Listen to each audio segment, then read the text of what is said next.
Eu devo confessar diante de vocês que esta é a minha época favorita do ano. Estamos a celebrar o Natal e é a minha época favorita do ano. Onde há celebração, qualquer que seja, há alegria. E onde há alegria, há música. Por isso, nesta tarde, nós estamos a cantar. Por isso, nesta tarde, nós continuaremos a cantar. Sabem porquê? Porque como cristãos entendemos a razão do Natal. Como cristãos, o Natal tem um propósito transcendente para nós e um grande significado. Como cristãos, nós temos razões de sobra para estarmos alegres e traduzir isso com cânticos, como estamos a fazer juntos nesta tarde. Eis porque o Natal, que vocês sabem, é uma celebração típica, tradicional cristã, é tão cheio de cânticos. Aliás, hoje no nosso culto já cantamos apenas cânticos que são específicos da época, da celebração do Natal. Mas há muitos outros cânticos que foram entoados ao longo dos séculos nesta celebração tão especial que é o Natal. O Natal é uma celebração cheia de alegria. O Natal é por isso também uma celebração cheia de música. Vocês sabem essas músicas famosas de Natal que até agora tocam no shopping. E até artistas famosos cantam, não é? A música Tudo é Paz, Tudo é Amor. Tudo é paz, tudo é amor. Vocês já viram que cantar não é comigo. Ou aquela música tão conhecida, Holy Night, ou Noite Santa. E agora já não vou cantar mais, tá bom? Ou também Cantai que o Salvador chegou. E muitas outras músicas de celebração específica do Natal. Elas foram feitas para transmitir a mensagem do Natal e para transbordar ou para exprimir toda a alegria de um povo. O povo cristão. O povo cristão pela mensagem e o significado e a razão daquilo que é o Natal para nós. Nós como cristãos, e entendam por favor aqueles que nos visitam, que os cristãos são aqueles que confessam a Jesus Cristo como seu Senhor e seu Salvador. Mas não apenas de lábios. Confessam isso também com as suas vidas. Os cristãos, estes cristãos verdadeiros, têm e continuam a ter inúmeras razões para podermos continuar a cantar e a celebrar o Natal com grande alegria.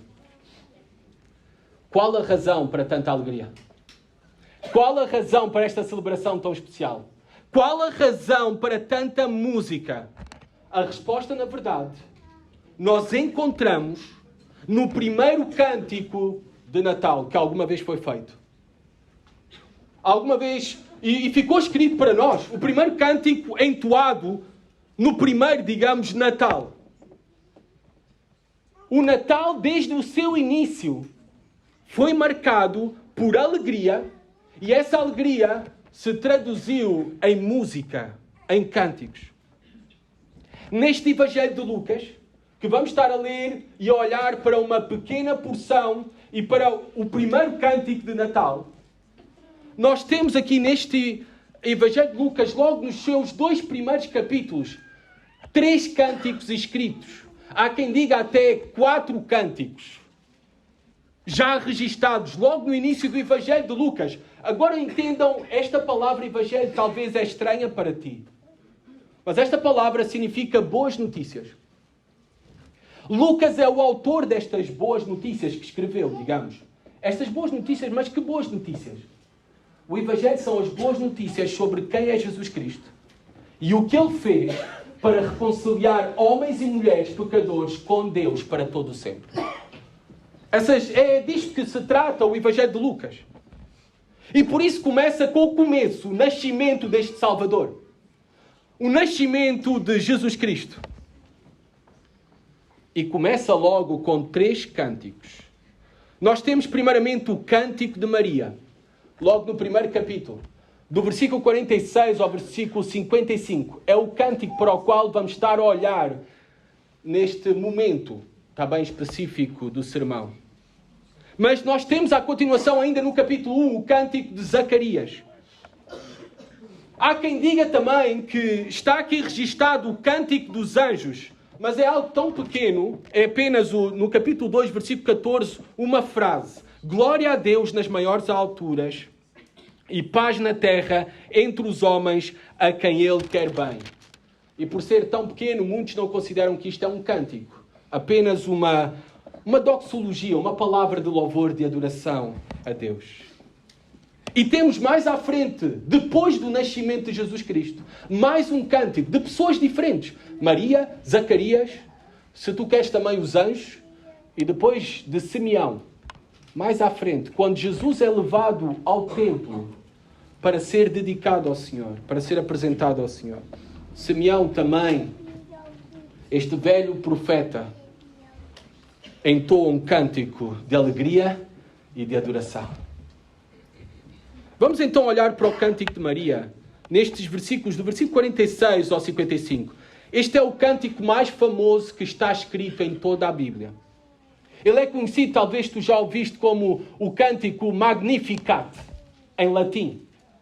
E tem este título, o Magnificat, porque na primeira tradução da Bíblia do grego, vocês sabem que o Novo Testamento foi escrito originalmente no idioma grego. A primeira tradução para o latim, a primeira palavra que aparece é Magnificat, ou Magnificat.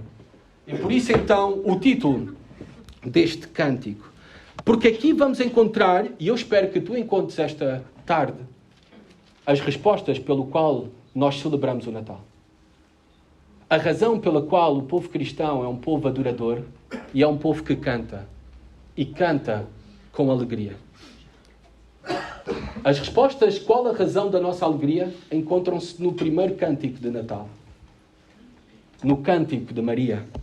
Nas seguintes palavras. Então diz assim a palavra de Deus, Lucas 1, 46 a 56. Aqueles que podem e que não haja nenhum impedimento, por favor, coloquem-se de pé, está bem? Aqueles que podem, para ler a palavra de Deus. Lucas 1, versículo 46 a 56. Então disse Maria, a minha alma engrandece ao Senhor e o meu espírito se alegrou em Deus, meu Salvador. Porque contemplou na humildade da sua serva, pois, desde agora, todas as gerações me considerarão bem-aventurada. Porque o poderoso me fez grandes coisas, santo é o seu nome. A sua misericórdia vai de geração em geração, sobre os que o temem. Agiu com o seu braço valorosamente. Dispersou os que no coração alimentavam pensamentos soberbos, orgulhosos. Derribou do seu trono os poderosos e exaltou os humildes. Encheu de bens os famintos e despediu vazios os ricos. Amparou Israel, seu servo, a fim de lembrar-se da sua misericórdia a favor de Abraão e da sua descendência para sempre, como prometera aos nossos pais. Maria permaneceu cerca de 3 meses com Isabel e voltou para casa. Vamos só orar e pedir a ajuda do Senhor para entender a sua palavra. Senhor, pelo teu Santo Espírito, ajuda-me a ser um instrumento para transmitir a tua palavra e o teu glorioso Evangelho, Pai, com clareza, Senhor. Pai, eu peço-te pelos corações aqui presentes, que tu ilumines os seus corações, o seu entendimento, Pai, para a tua palavra, e possam ver a beleza de Cristo, da tua glória, da tua misericórdia, Senhor, da tua fidelidade neste momento, Pai, e o grande e glorioso propósito que tu tiveste com o Natal, Pai, com o nascimento de Jesus Cristo, Senhor. E que isso produza transformação, Senhor, nos corações. É isso que eu te peço, Pai, no nome de Jesus. Amém. Podem sentar-se. Primeiramente temos a introdução antes do cântico. Então disse Maria, e ela vai começar a cantar, inspirada pelo Espírito Santo. Bem, os protestantes também têm sermões sobre Maria, tá bom? Maria é alguém muito especial para nós. Ela é uma inspiração. Ela não é a nossa fonte de adoração, mas ela é de grande inspiração para nós. Como nós vamos ver esta tarde, através do seu exemplo, era uma mulher única e especial. É bom ter presente todo o contexto em que surge este cântico. Primeiramente, como é que surge este cântico? O que é que tinha acontecido antes? O nascimento de Jesus já tinha sido anunciado a Maria pouco tempo antes, pelo anjo Gabriel. E por isso, quando ela canta este cântico, ela já estava grávida de Jesus. Aliás, sabemos que antes deste cântico, e no contexto em que se dá esse cântico, é na casa da sua prima Isabel.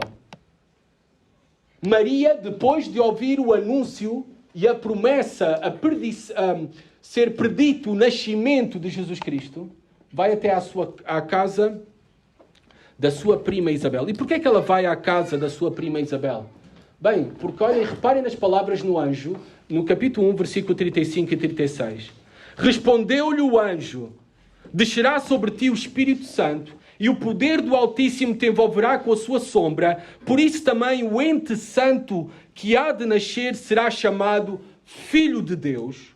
E Isabel, tua parenta, tua prima, igualmente concebeu um filho na sua velhice, sendo este já o sexto mês para aquela que diziam ser estéril. Maria acreditou nas palavras de Deus. É por isso que ela vai visitar Isabel. Ela acreditou que a sua prima estéril estava grávida também. E ela mostra aqui a profunda fé e obediência nas palavras de Deus, por meio do anjo. Nós vemos que há este encontro de Maria com Isabel. E no versículo 41, reparem o que é que aconteceu quando ela entrou na casa de Zacarias e Isabel. Ouvindo esta a saudação de Maria, a criança lhe estremeceu no ventre. Então Isabel ficou possuída do Espírito Santo e exclamou em alta voz: bendita és tu entre as mulheres e bendito o fruto do teu ventre. E de onde me provém que me venha visitar a mãe do meu Senhor? Por inspiração do Espírito Santo, Isabel, ela possuída pelo Espírito Santo neste momento, ela confirma que o bebê que está esperando a sua prima Maria é o próprio Deus feito carne. Por isso é que ele diz estas palavras, ou Isabel diz estas palavras: de onde me provém que me venha visitar a mãe do meu Senhor? Esta palavra Senhor, tradução, é literalmente aquilo que os judeus usavam para Deus. Jeová. Senhor. É neste contexto que surge este cântico.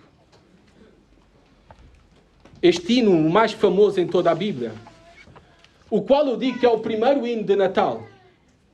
Agora reparem esta jovem, nós já acabamos de ler este cântico. A profundidade deste cântico. A profundidade do entendimento de quem é Deus, das qualidades de Deus, das obras de Deus. Sabem que idade é que tinha muito provavelmente Maria? Porque naquele tempo, a idade, as mulheres, as jovens, à idade de 16, 17 anos, já eram prometidas em casamento. Que era a situação e condição que se encontrava Maria. Ela ainda não estava grávida. Mas ela já tinha sido prometida a José. Então ela deveria ter possivelmente 16 anos, 17 anos. Ela era uma adolescente hoje em dia.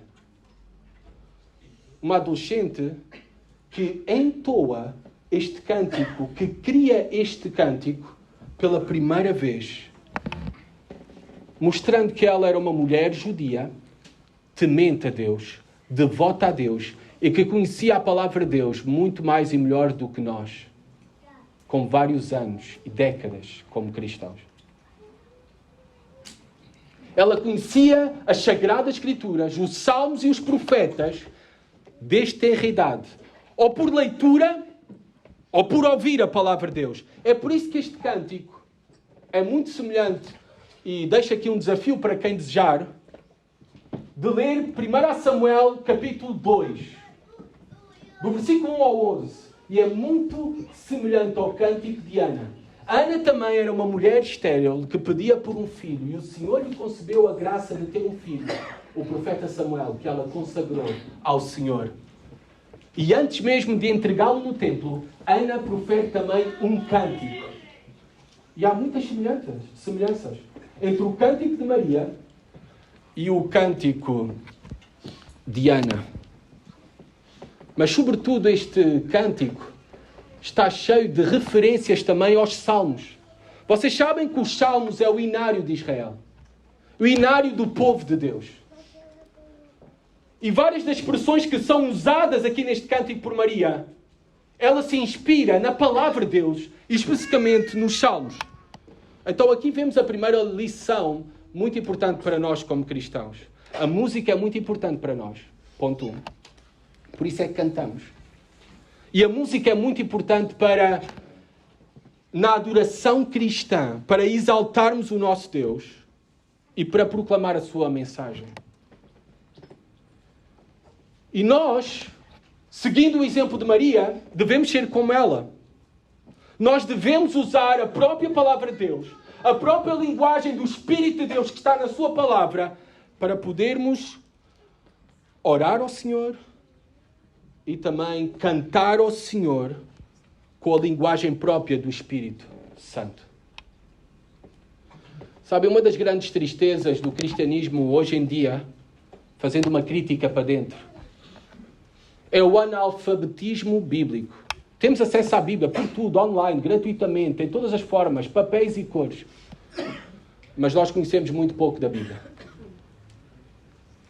E por conhecermos muito pouco na Bíblia, é que as nossas orações, elas são desprovidas de Deus. Elas são mais egocêntricas.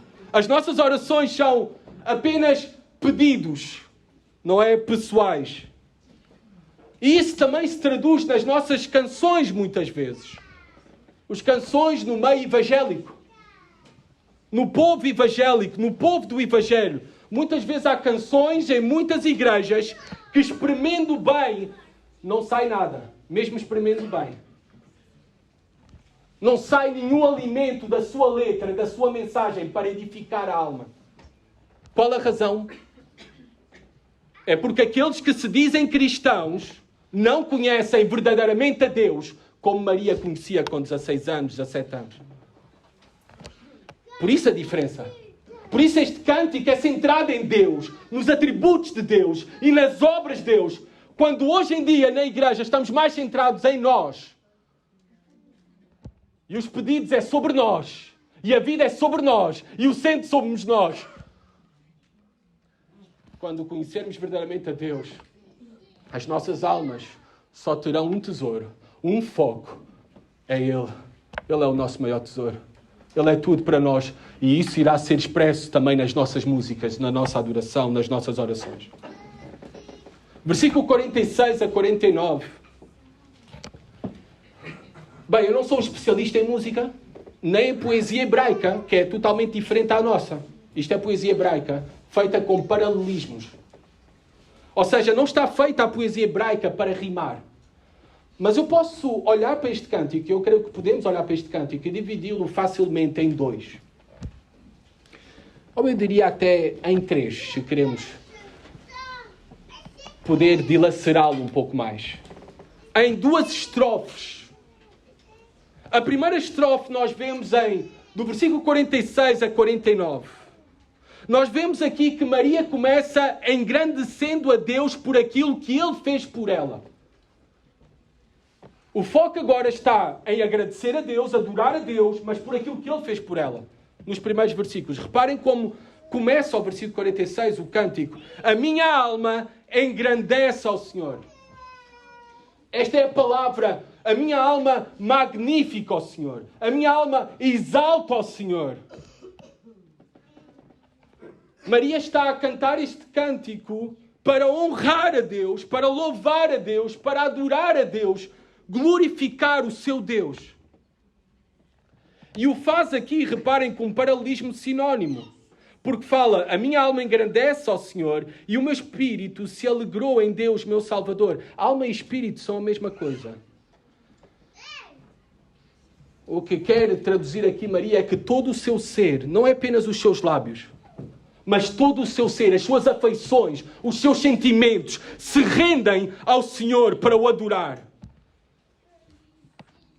No Natal, como eu comecei por dizer ao início, muitas vezes assistimos a muitos grupos e cantores famosos a cantar as mais belas e profundas músicas de Natal. Mas são apenas interpretações.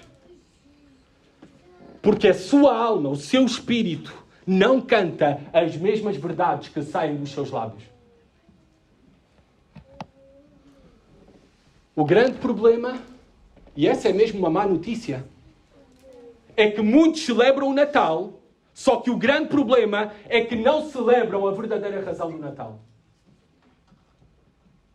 Muitos celebram o Natal, e não há nenhum problema com isso. É a minha época favorita do ano.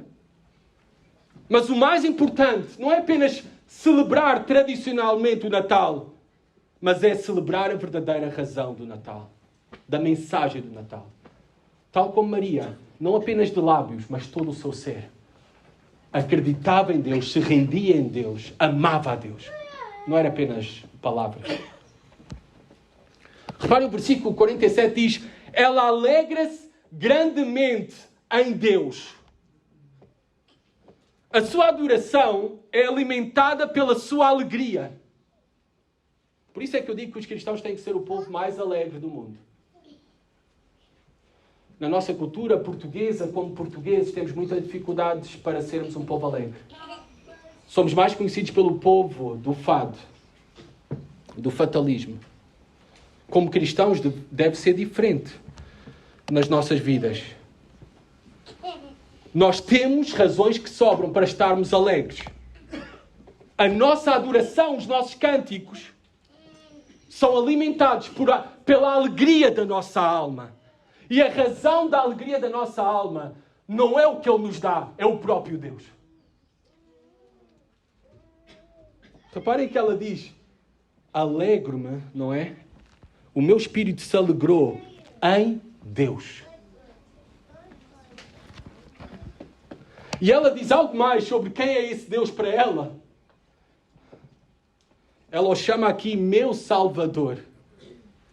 Este aspecto salvífico de Deus, que Deus é um Deus que salva. E se salva, temos que saber do quê?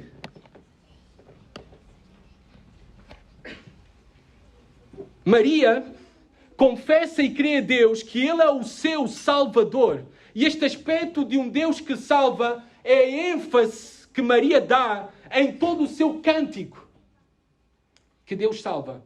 Mas é a mesma ênfase também que Zacarias vai dar. Reparem comigo ainda no capítulo 1, o cântico de Zacarias. O esposo de Isabel, o pai de João Batista, no versículo 68 e 69. Bendito seja o Senhor, Deus de Israel, porque visitou e salvou o seu povo. Redimiu o seu povo. Esta palavra resgatou o seu povo. Resgatou o seu povo da escravidão do pecado. Resgatou o seu povo da condenação eterna. Da perdição eterna. E versículo 69, o que diz Zacarias no seu cântico? E Ele nos suscitou plena e poderosa salvação na casa de Davi, seu servo. Por meio de um descendente de Davi, Jesus Cristo, é que vem a salvação ao mundo. Deus é um Deus que salva. A grande história da redenção é apresentada em toda a Bíblia, em todos os livros, em todas as páginas, apontam e se centram num Deus que salva por meio e unicamente de Jesus Cristo. Ele é o Salvador enviado ao mundo. Ele é o Salvador que nasceu da Virgem Maria. É a ênfase em todo este Evangelho de Lucas. É no poder de Deus para salvar. É em Jesus Cristo como o Filho de Deus e o Filho do homem, o Deus que se fez carne, que veio para salvar o mundo.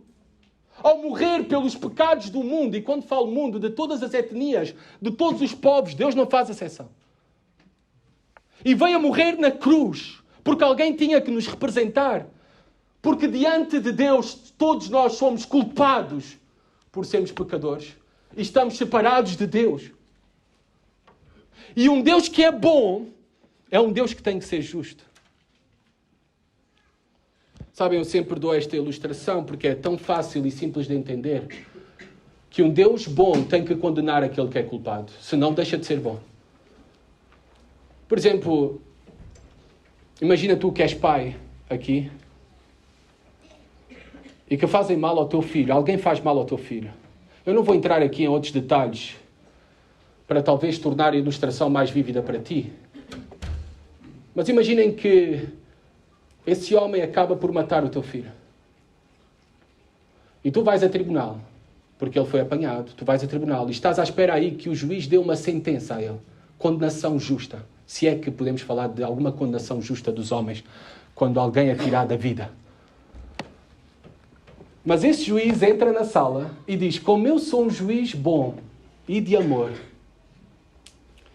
aponta para o assassino do teu filho e diz: este homem pode ir em liberdade. Ele não tem que pagar por nada. Ele está livre. O que é que tu irias sentir se estivesses nessa sala? É injusto! Esse é um mau juiz! Vocês entendem que um Deus bom tem que condenar aquele que é culpado. E nós nos tornamos culpados por causa dos nossos pecados. Sabem, a coisa que mais ouvimos nas ruas, mesmo no sábado, quando eu saí à rua para falar com algumas pessoas e saí com um grupo aqui da igreja para falarmos dessa mensagem do Evangelho, para convidarem para vir aqui à celebração, eu perguntava às pessoas: se hoje tu morreres, tu vais para onde? E alguém me disse, logo a primeira pessoa com quem eu parei, ela me respondeu: eu vou para o céu. Ah, interessante. Porquê é que tu vais para o céu? Porque eu sou uma boa pessoa. É isso que nós pensamos sobre nós mesmos? A Bíblia diz que não há boas pessoas. E começamos nos 10 mandamentos: não matar, não roubar, não adulterar. E nós pensamos: eu nunca fiz isso, eu nunca assaltei um banco, eu nunca matei ninguém, eu nunca traí a minha esposa. Mas sabem, não é apenas o pecado exterior, mas também no interior do nosso coração. Jesus Cristo disse: tão só olhar para uma mulher ou um homem e desejá-lo no seu coração, que não seja o nosso esposo ou a nossa esposa, já é adultério. Com só odiar alguém no seu coração, já é matá-lo. É homicídio. Este é o padrão alto da justiça de Deus, da santidade de Deus. E nenhum de nós pode cumprir perfeitamente esse padrão. Nenhum de nós. Por isso nós necessitamos de um Salvador. E esse Salvador já veio. Jesus Cristo. Aliás, o seu nome, anunciado por Gabriel, o seu nome é Jesus. Sabem o que é que significa o nome Jesus? Deus é salvação. Ou Deus é o Salvador. E esse Salvador, Jesus Cristo, é a razão do nosso Natal. É porque o Salvador do mundo já veio para salvar o seu povo dos seus pecados, que nós cantamos e alegramos. Nós, aqueles que já fomos perdoados por Deus, que já fomos reconciliados com Deus para todo o sempre, por meio dos méritos de Jesus Cristo, não as boas obras. Sabem, nós pensamos que podemos ganhar alguma coisa para irmos para o céu. Mas as nossas boas obras, por outras palavras, tentar ganhar o céu, a vida eterna, através das nossas boas obras, é como tentar atravessar o Oceano Atlântico num barco de papel. É impossível. É impossível. Mas sabem, Jesus Cristo fez o impossível por nós. Ele morreu em nosso lugar. Ele viveu uma vida como nosso representante perfeita. Aquilo que nós não conseguimos fazer. Ele cumpriu por nós. Ele obedeceu perfeitamente aos mandamentos de Deus. E por isso na cruz Ele nos pôde representar. E todos aqueles que abraçam a Jesus Cristo como seu Senhor e seu Salvador, confiam nele de todo o coração e na sua obra para a sua salvação e para o perdão de pecados, eles têm o perdão de pecados, a reconciliação com Deus e a vida eterna. É essa a mensagem de boas notícias do Natal. É esse Deus que salva, que é a nossa grande alegria e a razão da nossa adoração. Versículo 48. Porque contemplou na humildade da sua serva. Ou noutra tradução, na tradução da NVI, que diz, pois atentou para a humildade da sua serva. Bem, isto é muito importante para nós. Reparem como uma mulher que entende quem é Deus, uma mulher que entende o que Deus fez por ela, um cristão que entende quem é Deus e o que Deus fez por ele, que não merecia, e Deus concede gratuitamente em Jesus Cristo o perdão dos nossos pecados, a salvação, a vida eterna, é alguém profundamente humilde. Essa deve ser a resposta natural ao Evangelho. É ir a Deus sem nada para oferecer. Porque não temos, na verdade, nada para oferecer. É apenas nos entregarmos a Ele e clamar por salvação. E Ele diz que todo aquele que vem até Ele, Ele não irá rejeitar. Maria não foi rejeitada. Maria achou a salvação em Deus. E ela, por isso, ela se considera apenas serva. Esta é uma palavra muito interessante que Maria usa aqui. Sabem que no grego há várias palavras para servos ou servas. E esta palavra que Maria usa é escrava, literalmente. É a posição mais baixa que havia de um escravo naquela altura. Era assim que Maria olhava para si mesma. Maria não se considerava digna de adoração. Maria não se considerava digna de veneração. Ela nunca mencionou que era a Imaculada. Não. Ela até reconheceu que necessitava de um Salvador e que Deus era o seu Salvador. Ela se considerava pobre, escrava, porque contemplou na humildade, na sua pobreza, a sua serva. Ela se sentia grandemente privilegiada porque ela diz, todas as gerações agora me irão considerar, não é? Me considerarão bem-aventurada. Bem-aventurada é uma mulher bendita, uma mulher abençoada, uma mulher favorecida. Era isto que se considerava Maria, uma mulher abençoada pelo Senhor. Favorecida grandemente pelo Senhor. Não tem nada a ver com ela ser imaculada ou digna de veneração. Tem a ver, sim, com aquilo que Deus fez por ela. Não tem a ver com ela. Sabem porquê que ela se considerava assim? Porque pensem comigo o privilégio de Maria. Ela era uma jovem piedosa judia, mas podem ter a certeza, ela não era a única. Ela não era a única naquele tempo. Havia muitas jovens piedosas judias. Mas ela foi a única escolhida para ser a mãe do Messias. O Messias é o ungido, ou o escolhido. É uma referência a Jesus Cristo, o Salvador, prometido desde Gênesis, prometido nos profetas. Aliás, Isaías prediz o nascimento 700 anos antes de Jesus Cristo, onde ele iria nascer, que iria nascer de uma virgem, de uma cidade, Belém, que seria de Nazaré e iria para Belém. Pensem comigo estas probabilidades. Hoje em dia nem conseguimos prever onde vai nascer os nossos filhos, porque não sabemos as urgências que estarão abertas para os receber. 700 anos antes, Isaías prediz em detalhe tudo sobre o nascimento de Jesus Cristo. O Natal é um milagre extraordinário, único. Maria, a mãe do Salvador, do Filho de Deus, que concebeu milagrosamente. Não tanto por ter ficado grávida, porque nós vemos outras mulheres na Bíblia, como Ana, estéril, ficou grávida. Mas aqui sem qualquer intervenção humana, apenas por obra do Espírito Santo. Um milagre único. O Natal é a celebração do impossível. Do impossível que somente Deus pode fazer para nos salvar. Para nos salvar. Todas as gerações me considerarão bem-aventurada. Claro, é por isso que hoje ainda falamos de Maria. Porque ela é a mãe do Salvador do mundo. É a mãe daquele que iria dar a sua vida por resgate de muitos. E é somente neste sentido estrito que nós temos a Maria como muito favorecida e uma mulher muito abençoada. Não a temos, não a adoramos, não a temos como co-mediadora entre Deus e os homens, não a temos como co-redentora, só há um Salvador. O Salvador que sai da própria boca de Maria. Deus é o meu Salvador. Jesus Cristo é o meu Salvador. Aquele que está no meu ventre é o meu Salvador. Reparem quem era Deus para Maria, versículo 49.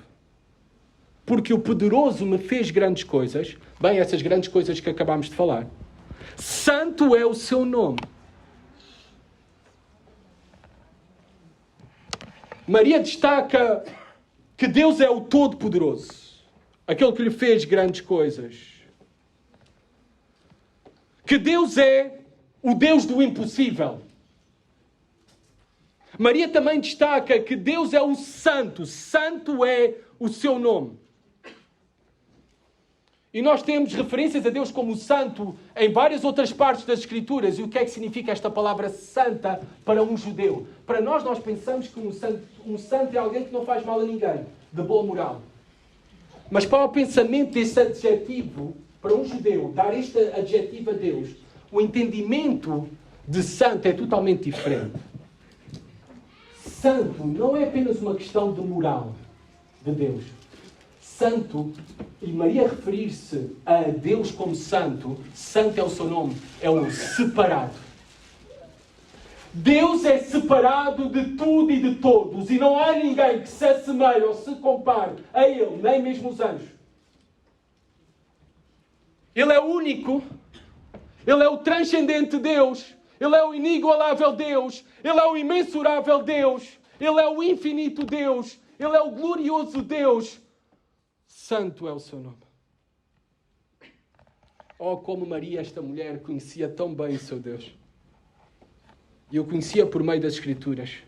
Por isto é que só na primeira estrofe tu vês referências a Deus como o Senhor, como o Salvador, como o Poderoso, como o Santo. Que a devoção a Maria, o conhecimento que ela tinha das Escrituras, também nos ajuda a podermos buscar conhecer esse Deus mais e melhor, tal como ela. Apenas com 16 anos. Como era bom os nossos adolescentes com 16 anos, 17 anos, terem este conhecimento a Deus. Esta reverência a Deus. Esta adoração a Deus. E não só eles, todos nós. Maria então engrandece a Deus por aquilo que Ele fez por ela. Mas Maria também, nos últimos versículos, engrandece a Deus pela sua ação cheia de misericórdia, cheia de graça, favor e merecido, para com Israel, o povo de Deus, e para com as gerações. Reparem o versículo 50. A sua misericórdia vai de geração em geração sobre os que o temem. A misericórdia de Deus é a ação de Deus de não nos dar aquilo que nós merecemos. O que nós merecemos é condenação, é destruição. Mas Deus não nos deu isso. O carácter misericordioso de Deus está espalhado em toda a Bíblia. Ele é um Deus salvador. É por isso que cantamos no Natal aqueles que cantam o cântico da salvação. Porque Deus é misericordioso. Menciona aqui Maria a misericórdia de Deus que vai de geração em geração sobre o seu povo. Israel aqui é o povo de Deus. Deus sempre tem um povo e Deus continua a ter um povo. Podemos dizer que a igreja não é um lugar dessas 4 paredes. A igreja é um povo. Um povo composto de todas as nações, etnias, línguas, culturas. É o povo de Deus. E esta misericórdia de Deus para com o seu povo, em salvar um povo para Ele, quando a única coisa que esse povo merecia, esses homens e mulheres mereciam, era a condenação eterna por causa de serem pecadores. Amados irmãos, e chamo aqueles que estão na família da fé, que confessam a Jesus Cristo como Senhor e Salvador, nós não somos melhores que aqueles que estão lá fora. A única coisa que temos para cantar e celebrar é a misericórdia de Deus sobre as nossas vidas. É termos recebido graça e misericórdia. E reparem, há uma promessa aqui que muitos ignoram. A sua misericórdia vai de geração em geração. Há uma promessa especial também para as futuras gerações do povo de Deus. É por isso que continuamos a preservar, ao longo de mais de 2000 anos de história, Bem, se fomos antes do nascimento de Jesus Cristo com o povo de Israel, o povo de Deus continua a triunfar, a perseverar, porque a sua misericórdia se vai estendendo de geração em geração. Porque Ele o prometeu. Prometeu essa misericórdia de maneira especial, esse favor especial sobre o seu povo, a todos aqueles que o temem, diz aqui. Aqui Maria não está a destacar a sua misericórdia de um modo geral para todos. Está a falar do seu povo, aqueles que o temem. O temor a Deus é este medo de Deus, mas um medo que conduz a um respeito, a uma reverência, à adoração, a amor. É certo que nós vemos nas páginas da Bíblia que a misericórdia de Deus, ela não é exclusiva para o povo de Deus, para aqueles que estão dentro da aliança com Deus. Porque Deus foi misericordioso também com os assírios, ali no livro de Jonas, com Nínive. Mais de 120 mil almas foram poupadas pela misericórdia de Deus, porque se arrependeram dos seus pecados. Mas há uma promessa especial do favor de Deus, da misericórdia de Deus para com aqueles que são seus. É isto que Maria celebra aqui. Celebra o perdão total que só aqueles que estão em Jesus Cristo têm nele. Celebra a salvação completa que só aqueles que foram alcançados pela graça e misericórdia de Deus têm. E mostram que são deles através de temerem a Ele. Sabem, ser cristão hoje em dia, muitos dizem que acreditam em Deus, que acreditam em Jesus Cristo, mas não temem a Deus. E temer a Deus, respeitar a Deus, reverenciar a Deus, amar a Deus é o que define verdadeiramente aquele que é o verdadeiro cristão. Aquele que pertence a Ele e que a misericórdia de Deus está sobre ele. Versículo 51 destaca novamente o poder de Deus. Agiu com o seu braço valorosamente, dispersou os que no coração alimentavam pensamentos soberbos. O agir de Deus ninguém pode impedir. O seu braço, obviamente, Deus não tem braços, não tem pernas, mas está a usar aqui um antropomorfismo para nós podermos entender a atuação de Deus como humanos. E aqui o braço representa o poder de Deus. Ele é poderoso para executar e cumprir tudo aquilo que Ele determinou. E não há ninguém que lhe possa resistir. Deus é o Senhor da história. Deus é o Senhor da história. Deus resiste aqui, Maria diz, aos soberbos. O orgulho, a presunção, a autossuficiência nos afasta de Deus. Apenas o quebrantamento, o arrependimento, a humildade nos aproxima de Deus. Versículo 52. Derribou do seu trono os poderosos e exaltou os humildes. Esta mesma imagem. Aqueles que julgam ser alguma coisa, os poderosos, que julgam ser grande coisa, na verdade eles não são nada diante de Deus. Eles estão nas mãos de Deus. E Deus faz com eles o que bem lhe apetecer. É esse Deus que deve ser temido. Ele exaltou os humildes. Deus fará com aqueles que o buscam em quebrantamento, em arrependimento e em humildade, o mesmo que fez com a sua humilde serva Maria. Abençoar, estender misericórdia, graça, perdão, salvação. É por isso que usa esta linguagem também no versículo 53, Maria. Encheu de bens os famintos e despediu vazios os ricos. Deus fará com aqueles, os demais pobres e necessitados, o que fez também com esta jovem judia pobre e necessitada. Irá abençoar, irá enriquecer. E não está a falar aqui destas bênçãos materiais que é logo o que nos salta à cabeça.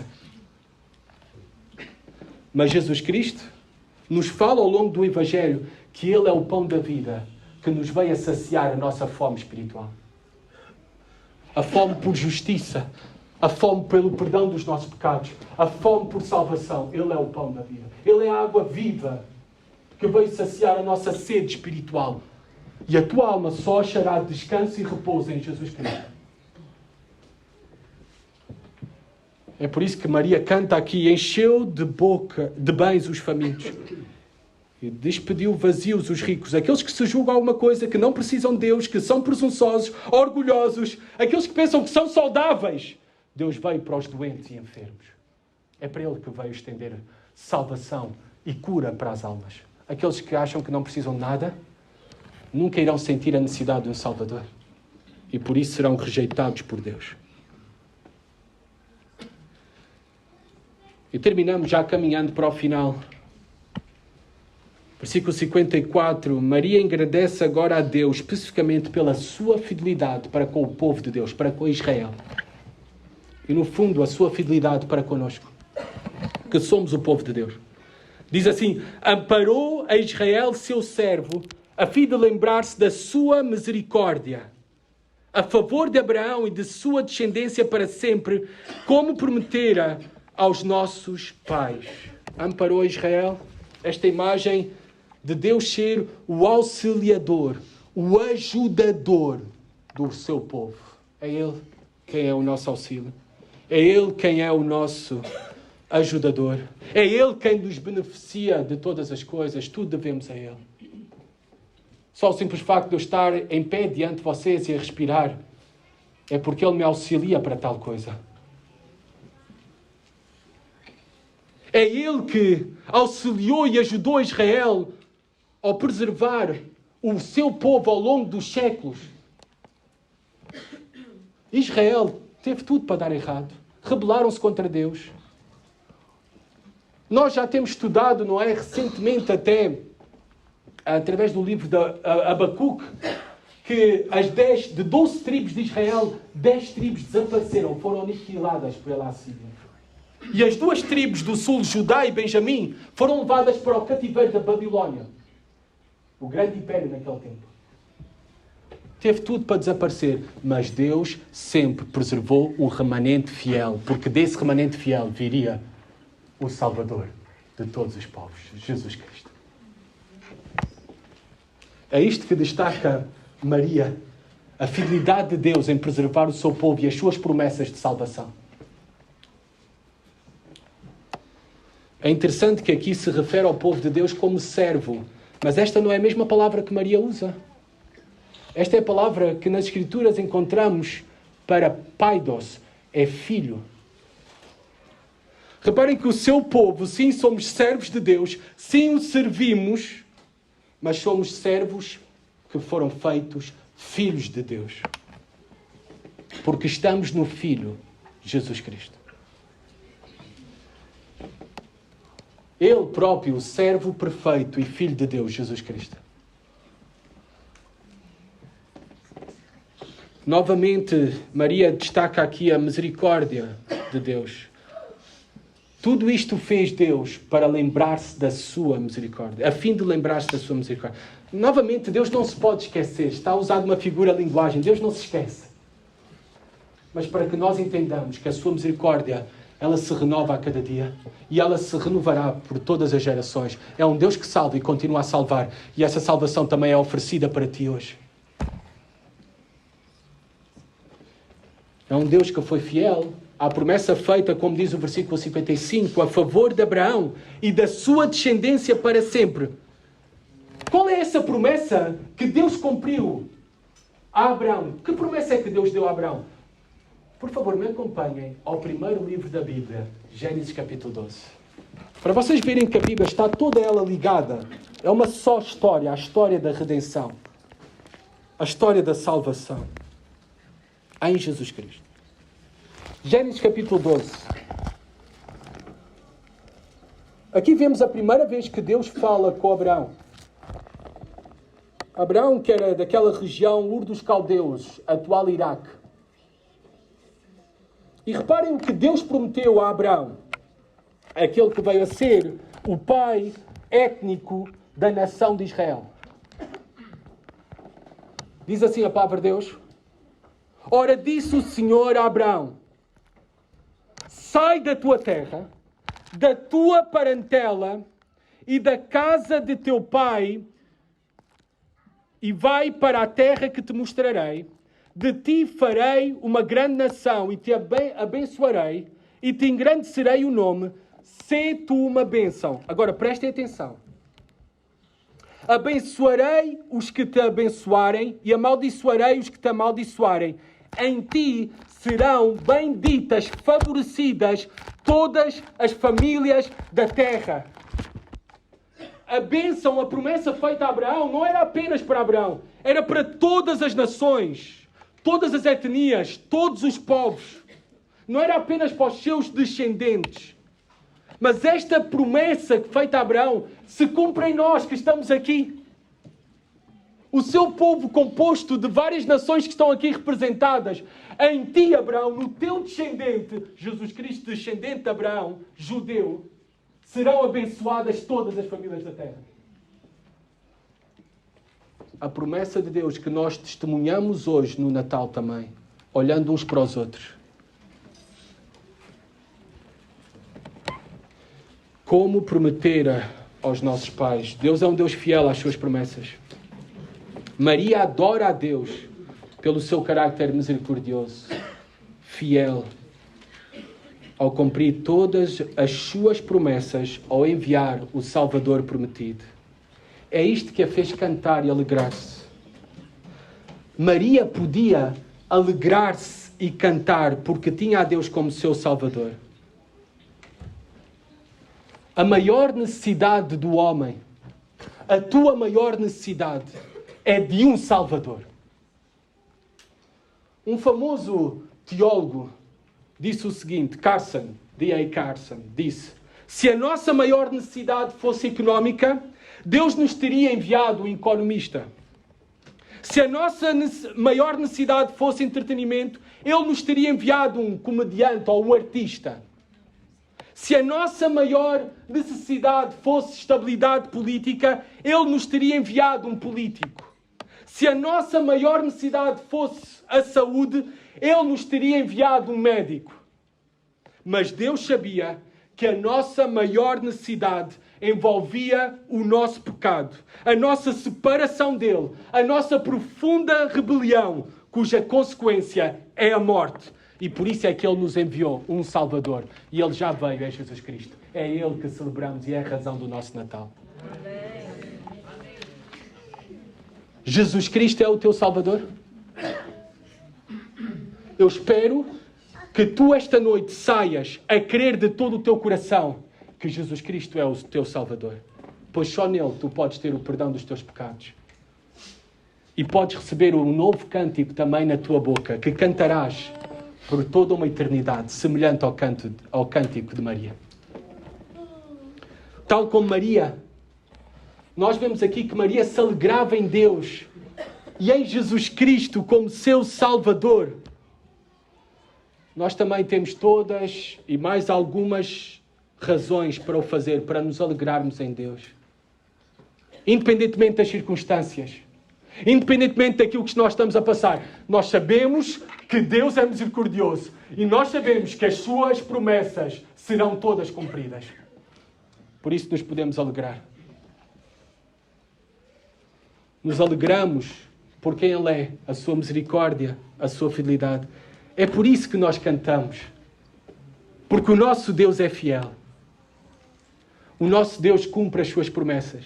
E um dia, à semelhança de Maria que recebeu a promessa do cumprimento do anjo Gabriel, não é? O nascimento de Jesus Cristo, ser a mãe do Messias, um dia nós também iremos tomar toda a posse de todas as promessas de Deus para nós. Tal como diz Paulo ali em 2 Coríntios, capítulo 1, 20. Pois tantas quantas forem as promessas de Deus, todas têm em Jesus Cristo o sim. Por isso, por intermédio dele, o amém é proclamado por nós para a glória de Deus. Nós queremos que o nosso Deus irá cumprir cada uma das suas promessas. É por isso que neste Natal não é uma celebração qualquer. As nossas vidas não devem ser uma celebração qualquer. Elas devem ser marcadas por adoração e por alegria nele e nas suas promessas, na sua fidelidade e misericórdia. Sabe o que é muito interessante quando estava a estudar Lucas e quero terminar com isto? Lucas começa com cânticos. Reparem como é que termina o livro de Lucas. Vamos ao último versículo de Lucas.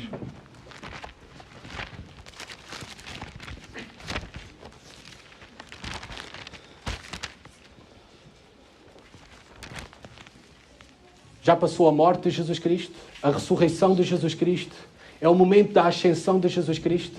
E reparem como termina o livro de Lucas. Lucas 24, versículos 52 e 53.